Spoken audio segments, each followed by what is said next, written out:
Tony के पति के देहांत होने पर वो रोए जा रही थी। आसपास के पशु पक्षी उन्हें देख तो रहे थे पर कोई उनके पास नहीं आ रहा था। टोनी रोते हुए बोली, मेरे पति की बीमारी संक्रामक नहीं थी, कृपया उनके दाह संस्कार में मेरी मदद कीजिए।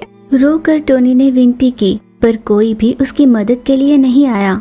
तुम्हारे पति संक्रामक बीमारी से ही चल बसे हैं, हम उन्हें छुएंगे तो हमें भी बीमारी लग जाएगी। ये कहकर वहाँ खड़े पक्षी वापस लौट गए। टोनी के पास और कोई चारा नहीं था। उसने खुद ही बड़ी मुश्किल से अपने पति का दाह संस्कार किया और अपने बच्चे को लिए वहाँ से चली गई। वो बहुत दूर तक उड़ती रही और एक नई जगह पहुँची। वो जगह ऐसी थी जो किसी को न पता थी। वो एकदम नई जगह थी। तभी चीचू कौवा उसके पास आई।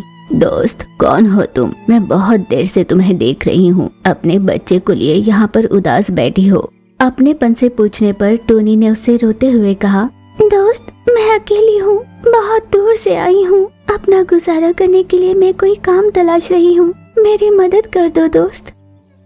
तुम्हें देखकर लग रहा है जैसे बहुत समय से तुम दोनों ने खाना नहीं खाया। पहले मेरे घर चलो, कुछ खा लेना, उसके बाद हम काम के विषय में बात करते हैं।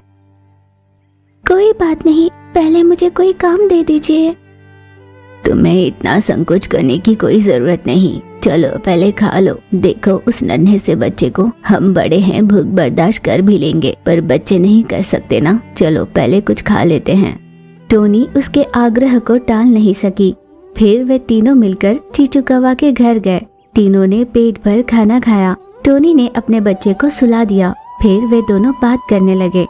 मैं तो हर दिन रेलवे स्टेशन पर जाकर बोझ उठाने का काम करती हूँ। अगर तुम भी ये काम करना चाहती हो तो कल से मेरे साथ चल सकती हो। पेट पालने के लिए कोई भी काम करने के लिए मैं तैयार हूँ, और साथ ही साथ कोई किराए का मकान भी होगा तो मुझे बता देना। इतनी मेहरबानी और कर देना दोस्त। ठीक है, यहाँ पास ही में मेरी सहेली रहती है, तुम्हें किराए भी देने की जरूरत नहीं पड़ेगी। टोनी ने इस बात पर हामी भरी। वो रात बीत जाती है।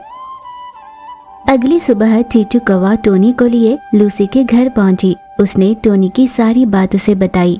लूसी को टोनी पर बहुत दया आई। दोस्त, तुम अपने बच्चे के साथ इस घर में खुशी से रह सकती हो। टोनी इस बात से बहुत खुश हुई और टोनी ने उन दोनों का बहुत आभार माना। दिन गुजर रहे थे।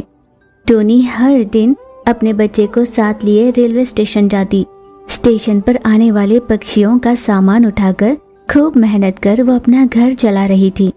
इस तरह हर दिन बहुत मेहनत कर कमाए हुए उन पैसों से अपनी जीवन की नैया पार कर रही थी। टोनी के दर्द को देखकर लूसी कबूतर बहुत दुखी हो रही थी। उसने एक दिन चीचू कौवा से कहा, दोस्त, टोनी कितनी तकलीफें झेल रही है, ये हम देख ही रहे हैं। बच्चे को अपने कंधे पर बिठाकर इतना बोझ उठाना कोई छोटी बात नहीं, पर हम देखकर भी उसकी मदद नहीं कर पा रहे हैं। उसके लिए क्या करें मेरी समझ में नहीं आता। इस तरह वे दोनों टोनी के बारे में बात कर रहे थे। कुछ दिन यूं ही बीते। लगातार किए मेहनत के बाद उसने जो पैसे कमाए थे, उन पैसों से टोनी ने अपना सुंदर सा घर बना लिया था। आज वो एक अच्छे मकाम पर पहुंच गई थी। कुछ दिनों के बाद मही नाम की एक चील अपने पति के साथ उसी जगह रहने के लिए आई। वे दोनों भी सब में घुल मिल गए थे। और कुछ दिनों के बीत जाने के बाद वहाँ पर एक तोता अपने पति के साथ आई। उसका घर बनकर तैयार हो चुका था। उसने सभी पक्षियों को खाने पर घर बुलाया, पर सिवाय टोनी के। मही चील, चीचू कौवा और लूसी कबूतर सभी तोता के घर जाने के लिए तैयार हुए। उन सब ने देखा कि टोनी अपने बच्चे को लिए उसी समय काम के लिए निकल रही थी। दोस्त, आज हम सबको छोटू तोता के यहाँ खाने पर बुलाया है ना उसने? क्या उसने तुम्हें न्योता नहीं दिया? नहीं दोस्त, मुझे कोई न्योता नहीं मिला। हो सकता है तुम उस समय घर पर नहीं रही होगी, इसलिए तुम्हें पता नहीं चला। तुम हमारे साथ चलो।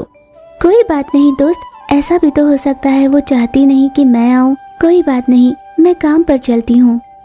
नहीं दोस्त, मुझे नहीं लगता ऐसा कुछ होगा। हम भी तो उसके लिए नए ही हैं। चलो, कुछ गलतफहमी हुई होगी। उनके इतने आग्रह करने पर टोनी मना नहीं कर पाई और उन सब के साथ छोटू तोता के घर चली गई। लगता है शर्म नाम की कोई चीज नहीं यहाँ कुछ पक्षियों में। बिन बुलाए भी ऐसे आ जाते हैं, खाने का नाम सुनते ही गिर पड़कर आ जाते हैं। छोटू तोता ने ऐसी कठोर बातों से टोनी गौरैया को बहुत अपमानित किया। टोनी गौरैया आंसू बहाती हुई वहाँ से वापस लौट गई। तुम टोनी से ऐसा कैसे कह सकती हो? वो तो यहाँ आना ही नहीं चाहती थी। हमने ही उसे जबरदस्ती किया था। हमने सोचा शायद तुम उसे न्योता देना भूल गई होंगी। मैं उसे न्योता देना नहीं भूली। वो मजदूरी का काम करने वाली, उसे भला मैं कैसे बुलाती? और यहाँ जो भी है वो सभी उच्च स्तर पर काम करने वाले हैं, तभी मैंने उन्हें न्योता दिया है। चीचू कौवा को बहुत गुस्सा आया। देखो, एक समय था जब मैं भी वही काम किया करती थी। जिस घर में हमारी दोस्त का इतना अपमान हुआ हो, हम वहाँ पर एक पल के लिए भी नहीं रुकेंगे। वो अपनी जिम्मेदारियों को पूरा करने के लिए कितनी मेहनत करती है, हम जानते हैं। हम तुम्हारे घर खाने की आस में नहीं आए हैं। वे सभी निराश होकर वहाँ से लौट जाते हैं और सीधे टोनी के पास जाते हैं। दोस्त, तुम्हें दुखी होने की कोई जरूरत नहीं, गलती हमारी है, हमें माफ कर दो। भला तुम सब क्यों माफी मांग रहे हो? मैं तो ये सोचकर उदास थी कि मेरी वजह से तुम्हें शर्मिंदा होना पड़ा। यहाँ आए सभी दोस्तों में सबसे पहले हमारे लिए तुम हो। तुमसे बढ़कर हमारे लिए कोई नहीं। ये सुनकर टोनी का मन भर आया। इतने अच्छे दोस्त पाकर टोनी के खुशी का ठिकाना नहीं था। असली दोस्ती तो यही है, पैसा आज है तो कल नहीं। लगता है मैंने बहुत गलत बर्ताव किया। यूं वो रोती हुई दूर ही खड़ी रही। क्या हुआ? तुम क्यों रो रही हो? कोई बात नहीं। छोटू तोता को अपनी गलती का एहसास हुआ। उसने सभी से माफी मांगकर सभी को अपने घर पर खाने के लिए न्योता दिया। उन सभी पक्षियों ने साथ मिलकर पेट भर खाना खाया और खूब सारी बातें की। उन सब में बहुत अच्छी दोस्ती हो गई।